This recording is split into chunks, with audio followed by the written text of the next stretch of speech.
Oi, gente, tudo bem com vocês? Espero que sim. Então, hoje é o nosso 27º dia. Isso, nosso 27 dia, né? Nossa sexta-feira. Que Deus lhe dê essa sexta-feira abençoada. E vamos para a nossa leitura. E aí, pega aí sua Bíblia. A minha já está aqui, ó. Vamos ler nosso 27 de Provérbios. Provérbios de sabedoria. Temos que muitos aprender nesse capítulo, né? Então, o versículo 1 fala: Não pressumas os dias de amanhã, porque não sabe o que produzirá o dia, né? Para você não presumir o dia de amanhã, você não sabe o que vai acontecer amanhã. E também, em outra versão, ele fala: Não se gaba do dia da manhã, né? Porque você não sabe o que produzirá o dia, este dia, ou então aquele dia que irá trazer, né? No caso, esse versículo está falando para a gente manter em silêncio, né? Não abrir nossa boca demais.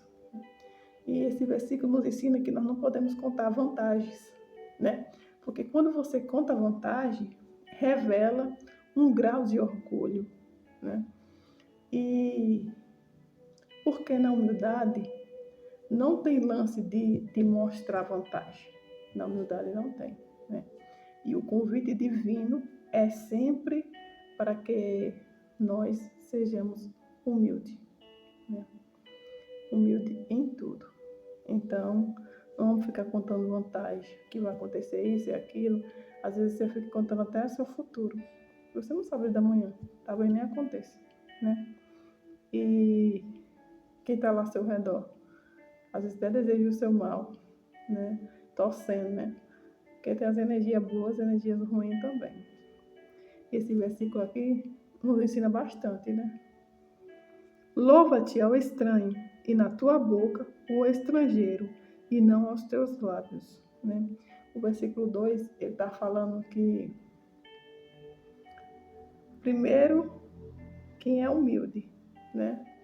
Não ficar falando o que é, quem você é, né? Não se louvar a si mesmo, se engrandecer a si mesmo. E segundo, que ele fala das pessoas que contam vantagem, né? Quem se se elogia, né?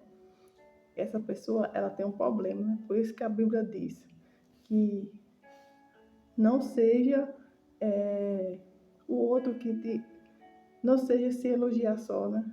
Então você tem que esperar o outro que venha te elogiar, não esperar de você. Louva-te o estranho, outra pessoa que tem que te elogiar, não você se gabar, né? Pelo seu ego, querer se elogio sozinho. Pesada é a pedra e a areia também, mas a ira do insensato é mais pesada do que ambas, né? Esse versículo 3, ele está falando que, ou seja, assim, pesado é a pedra, está falando da pedra e da areia, né? Ou seja, a pedra, ela é pesada e a areia é um fardo pesado também, né? A pedra é pesada e, e a areia um fardo para carregar a pedra. Os dois se tornam coisa ruim, porque os dois são pesados. Carregar saco de areia é pior ainda, né? Mas a irritação provocadora pelos temperamentos é forte, né? É incontrolável. Pessoas que não conseguem dominar o que sente, né? Pessoas que têm seu temperamento forte. Isso é pior ainda do que carregar pedra e areia, como o versículo está falando, né? Pesada é a pedra e a areia também, mas a ira do insensato é mais pesada do que ambas, né? Você vê a ira é mais pesada do que você carregar um peso da pedra e da areia. Olha a comparação que ele deu, né? Quanto menos, então, quando ele fala aqui, né? Quando você está perto de pessoas assim com temperamento muito forte, né? Isso é muito pior. Então, isso nos ensina que quanto menos você se ferir com esses tipos de pessoa, mais leve você vai ficar. Então, nós temos que prestar bem atenção nesses tipos de pessoas que têm esse temperamento, né? Absurdo. Cruel é o furor e a impetuosa ira. Mas quem parará perante a inveja? Você vê, né? Que a inveja tem um poder tão grande. Cruel é o furor, ele está falando do furor, da ira. Mas quem parará a inveja, né? O versículo 4 ele está falando, né? Então, a gente tem que tomar muito cuidado, né? Com essas pessoas que são ladrão de alegria, né? Temos que tomar cuidado com o invejoso, porque ele é pior do que o ódio, ele é pior do que o furor, né? E a ira também. Então, é um sentimento mais maligno que existe, né? É a inveja. Melhor repreensão aberta do que o amor encoberto. O versículo 5 está chamando muita atenção. É melhor você chamar atenção, você criticar com sinceridade, do que um amor não revelado, né? Um amor não revelado que quem quer amar, né? Às vezes você quer amar e nunca você revela. É justamente isso que o versículo está falando, né? Às vezes o amor é revelado não só é de carinho. O amor que é revelado às vezes não é somente de carinho, é de limite também, entendeu? Às vezes, quando eu falo assim, de limite, está relacionado em todas as áreas da nossa vida. Criação dos filhos, né? Porque às vezes você bota de castigo ali, está dando um limite. E ali é uma demonstração de amor. E às vezes no casamento também, né?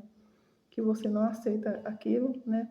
Você só vive aquilo que tolera, né? A partir do momento que você coloca um limite, encerra aquilo, entendeu? Então, esse versículo 5 está nos ensinando isso, né? A mostrar um amor com limite. Fiéis são as feridas feitas pelo que ama, mas os beijos do que aborrece são enganosos, né? O versículo 6, ele está falando, né? Quem fere por amor demonstra lealdade. Ele está referindo mais o versículo 5, que a gente acabou de ler, né? Quem fere com amor demonstra lealdade. Ferir por amor é algo que você vai falar, às vezes vai até machucar alguém, mas isso é por amor daquela pessoa que você está machucando, que você está ferindo, né? E talvez você está até abrindo os olhos daquela pessoa, né? Você está enxergando além, você é visionário, está chegando além, e acaba abrindo os olhos daquela pessoa que fere, mas é uma demonstração de amor, né? É melhor você ficar ferido do que ter um beijo do inimigo e depois poder te trair, né? Como ele está falando aqui, ó, fiéis são as feridas feitas pelo que ama, né? A ferida, pessoas que ferem você pelo que ama, mas os beijos do que aborrece são enganosos. Então, é melhor você estar ferido do que você receber um beijo de uma pessoa que vai lhe trair, que é seu inimigo. A alma farta pisa o favo de mel, mas a alma faminta, todo amargo é doce. E isso aqui é muito verdade, esse versículo 7. Às vezes a gente está com a barriga muito cheia, né? E de repente alguém lhe oferece, está dentro de sua casa, uma comida bem deliciosa, mas a comida está deliciosa, mas você o rejeita, porque sua barriga está cheia. E tem outras vezes que você está com muita fome, né? E quando você come um pão seco, né? Vou dar um exemplo de um pão seco, né?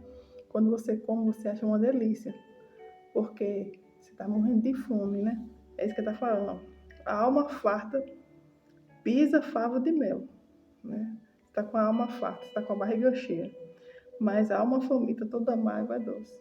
Daquilo que é amargo torna-se doce, porque você está com necessidade de comer, você está com fome, né? E isso nos ensina que a sua fome, a minha, a nossa fome, determina o que é ruim e o que é bom. Qual a ave que vaqueia longe do seu ninho, tal o homem que anda vagueando longe do seu lugar. O versículo 8 está falando do lar, né? Qual a ave que vagueia longe do seu ninho? Tal é o homem que anda vagueando longe do seu lar. O homem, né, que anda vagueando, que às vezes deixa a família, deixa o que fazer, né? Porque o homem é do lar, né? Muitas das vezes ele quer inverter. Isso aqui está relacionado mais ao homem casado, né? Aquele homem que tem seu lar, tem sua família, mas se comporta como um solteiro, que anda vagueando, né? Rodando pela rua e não está em casa, né? O lar foi feito para o homem, né? Quando você casa e forma a sua família, você está abrindo mão da sua liberdade. E está assim, né? Está abrindo a mão da sua liberdade.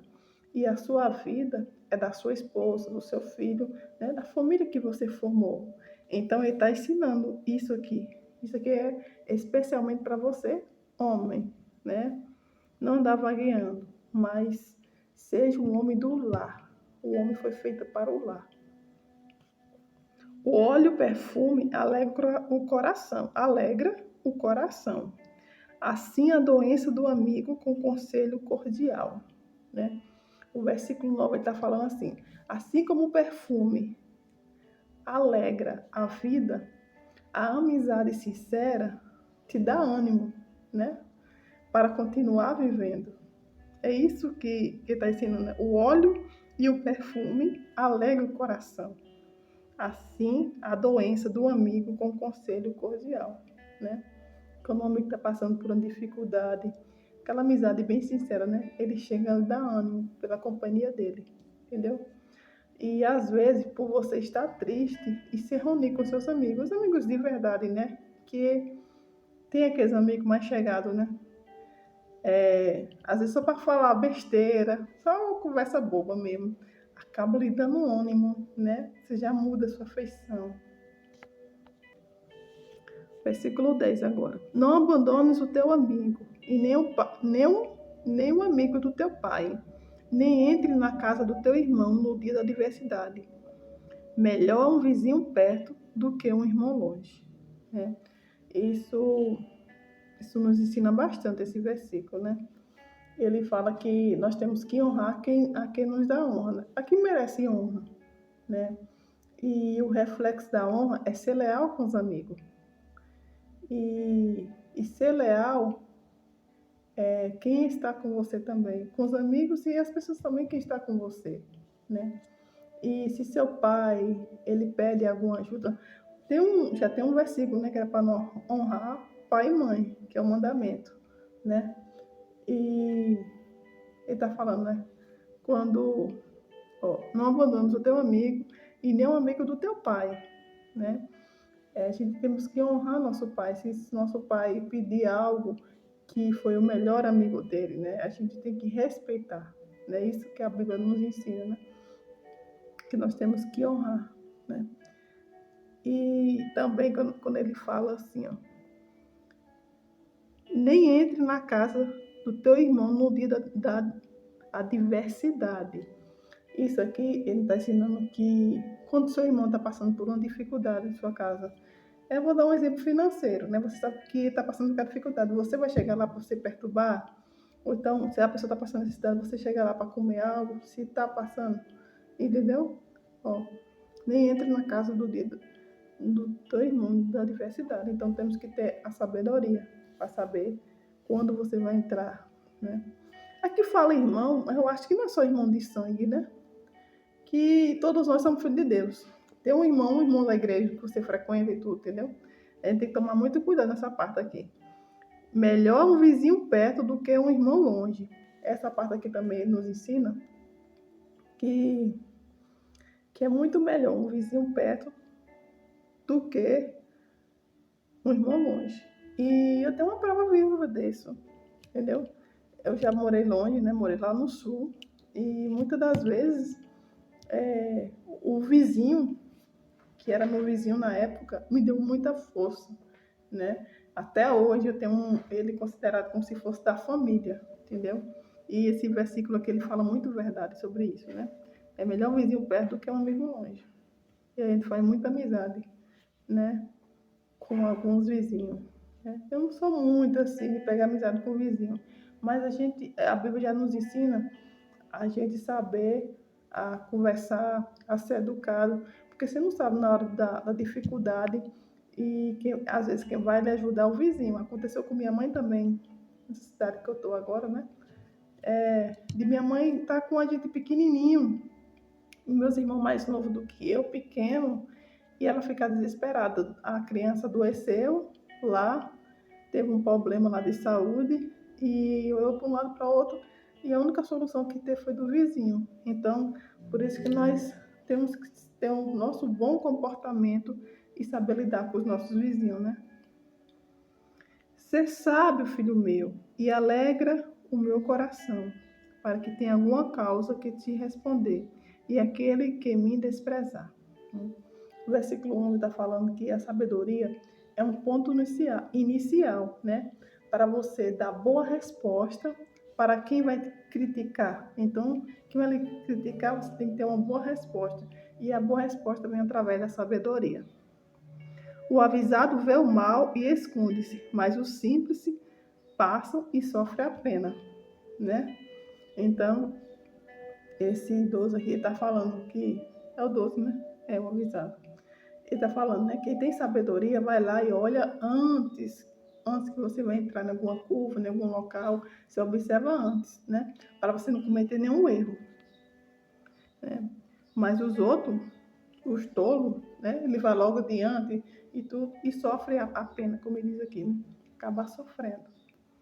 Quando alguém fica aporfiador do estranho, toma-lhe a sua roupa e penhora-o pelo estranho. O 13 está falando aqui, se você for fiador de alguém que você não conhece, um estranho que você não conhece, né? Você pode ter certeza, né? Que você perderá o que você tem, né? Quando ficar fiador por estranho, toma-se sua roupa e perdoa pelo estranho. Você está falando que você vai tirar sua roupa, você acaba perdendo, né? Podemos ser fiador de ninguém. A Bíblia sempre fala isso, para a gente não ser fiador de ninguém, nos ensina. O que bendiz o seu amigo em alta voz, madrugado pela manhã, por maldição lhe condenará, né? Esse versículo 14 ele está ensinando que sobre você cumprimentar uma pessoa fora da hora, né? Ele está falando aqui, ó. O que bendiz a seu amigo em alta voz de madrugada, a pessoa está lá dormindo de madrugada, aí você chega lá, bom dia, alguma coisa, né? Aí a pessoa vai ficar irada, né? Vê o tipo de pessoa, tem uns que acorda alegre. Eu mesmo gosto de cantar muito de manhã quando eu acordo, mas já tem outras pessoas que ainda tá acordando, tá com o olho aberto, mas tá acordando, não vai gostar, né? Da parte da sua reação. Então a gente tem que cumprimentar a pessoa no horário, no momento certo. O gotejar contínuo no dia de grande chuva é a mulher rixosa, uma e a outra são semelhantes. Ele está falando, né, sobre a mulher rixosa, a mulher briguenta, né? Versículo 15. Ele está falando que goteira, né, como a chuva, goteira, quando está gotejando, né, a chuva. Ele é semelhante à mulher que vive reclamando, a mulher que é briguenta, né? Ambos são semelhantes.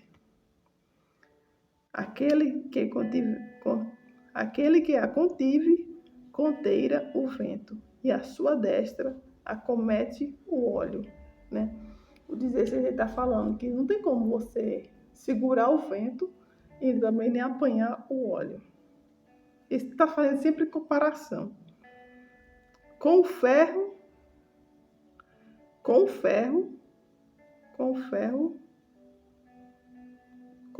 e com ferro se açúcar, se aguça, né? Ele repete 2 vezes, por isso que eu falei 3 vezes, né? Com ferro e com ferro se aguça. Assim o homem enfia o rosto do seu amigo, né? Eu creio que em outra Bíblia está outra versão, né?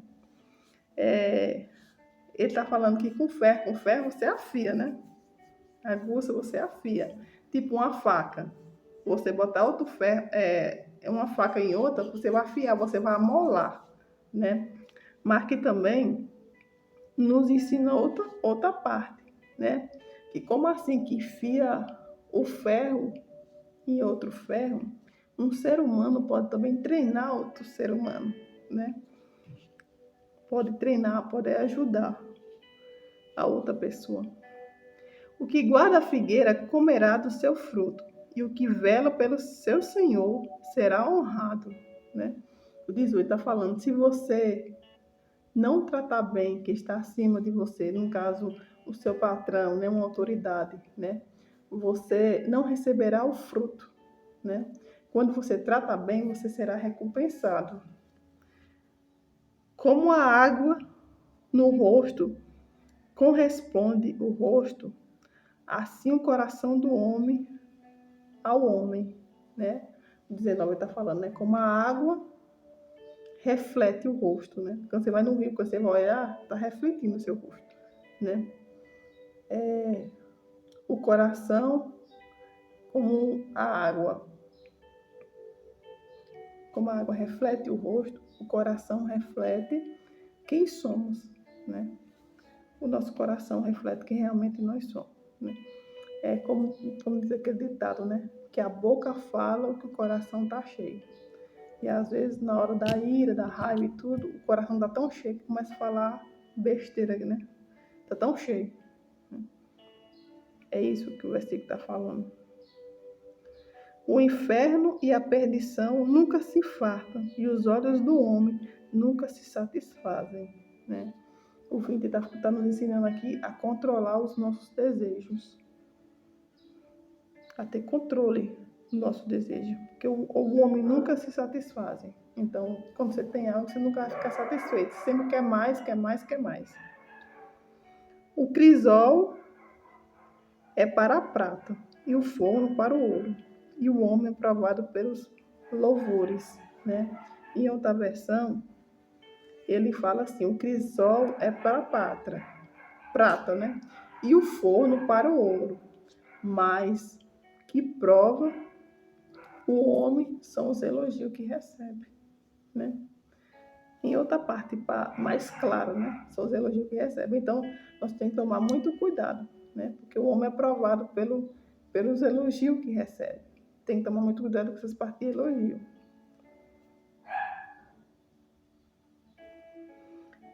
Ainda que pisasse o tolo com a mão de grau entre grão de cevada pilada, não se iria dele a sua astúcia. Aqui ele está ensinando aqui do tolo, né? Ainda que o tolo levasse uma surra, né? Ou ainda que pisasse o tolo com uma mão de grau em grão cevado, né? Você não está pilando o seu grão, né? Pilada, não se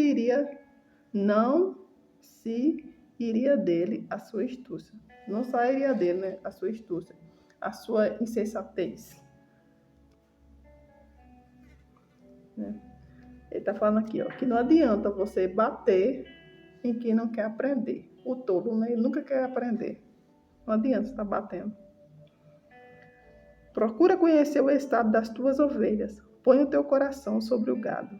Né? O 23 está falando aqui. Que é para ter cautela, cuidado. E ele está nos ensinando a conhecer o negócio. Você tem um negócio, né? Quando ele fala das ovelhas, naquele tempo ele falava das tuas ovelhas. Das ovelhas, né? Ó.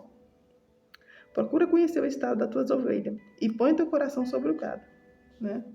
Então, ele está falando para você conhecer o seu negócio, conhecer bem as tuas ovelhas e esteja confiante, né? Em tudo que o Senhor pôr nas suas mãos. É isso que o versículo nos ensina.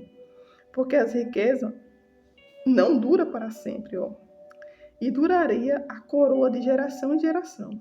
Quando se mostra a Eva e aparece o renovo, então ajunta as ervas dos montes. Os cordeiros serão para te servirem. e os bodes para os preços do campo. E haverá bastante leite de cabra para o teu sustento, e para o sustento da tua casa, e para o sustento das tuas criadas. Esse versículo do 23 ao 27, né, acabamos de ler o capítulo todinho, ele nos ensina como nós investir, né? Nós temos que reconhecer tudo que tem, né? E saber também administrar. Salomão está nos ensinando isso, né? Ele está nos ensinando a prosperar. E temos que ter a sabedoria, né? Para que as coisas continuem avançando. Quando ele está falando aqui, ó. Quando mostra a erva, aparece os renovos. Então, junta as ervas dos montes. Os cordeiros são para vestires. Ele está ensinando como você fazer. Você vai matar um cordeiro, você vai fazer uma roupa para você vestir. E os bodes para o preço do campo. E haverá bastante leite, né? Então, você tira a roupa, você está fazendo um investimento. Tem umas que você pega a roupa para fazer, os couros. O outro você faz leite, né? E você faz leite, você faz queijo, né? Para que você venha ter o sustento da sua família, ó, o sustento da sua casa, o sustento da sua criada. No caso, criada está falando dos empregados que tinha, né? Ele está nos ensinando como investir, né? Como você crescer financeiramente. Quando você tem uma cabra, o que você vai fazer? Você tira o leite, às vezes você vai fazer a manteiga, você vai fazer o queijo, você vai vender, né? Vai fazer roupa, né? Para que isso venha sustentar dentro da sua casa. É isso que o versículo nos ensina, né? Do 23 ao 27, como a gente investir. Né? Um local que você sempre vai ver sobre investir é na Bíblia, né? Principalmente os provérbios. Então, esse foi o nosso dia, né? Nosso dia 27. Vamos para a nossa oração, agradecer a Deus, né? Pai glorioso, mais uma vez, Senhor, estamos aqui, Pai amado, em alta oração, Senhor, para te agradecer, Pai amado, pelo teu amor, pelo teu cuidado, pela tua misericórdia que não tem fim. Ela se renova a cada manhã. Muito obrigada, Jesus, por esse aprendizado, Senhor. O Senhor está nos ensinando como a gente se comportar, Senhor. O Senhor está nos ensinando como a gente investir, Senhor, para que não venha passar necessidade. Ó Deus amado, muito obrigado por tudo, Senhor, pelo teu cuidado, pelo teu amor, pelo teu carinho, Jesus amado e justo. Ó Senhor, toma providência daqueles que estão passando por necessidade, Senhor. Permita que ele venha abrir os olhos, Senhor, para que venha aprender, Senhor, o que o Senhor nos ensina. Te damos graças por tudo, Senhor. Amém. Amém. Então, vamos aguardar amanhã para o nosso dia 28, né? Sabadão, mas estamos aí. Deus abençoe. Que tenha um dia abençoado. Tchau.